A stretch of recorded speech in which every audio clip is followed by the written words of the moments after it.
Welcome to the Slop Temple. We pray this video helps. In this video, I will show how to tow a Tesla Model S without power.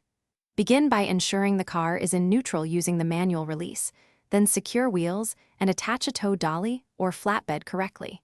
Use wheel straps rather than the tow hitch when possible to avoid drivetrain damage. Keep a charged 12V source nearby to operate manual releases and lights. Communicate with your helper and move slowly while checking alignment frequently. In this video, I will show how to tow a Tesla Model S without power. Locate the manual shift cable inside the rear trunk area and pull it to place the car in neutral, then confirm wheels roll freely. Remove charging cable and lock the steering wheel in the straight position or use steering lock bypass if available. Double-check that lights and hazard signals are functioning with your backup 12V source before transport.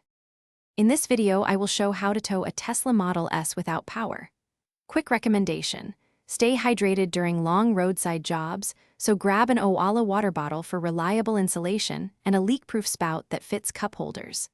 It's compact, easy to carry, and a small thing that makes long towing tasks more comfortable.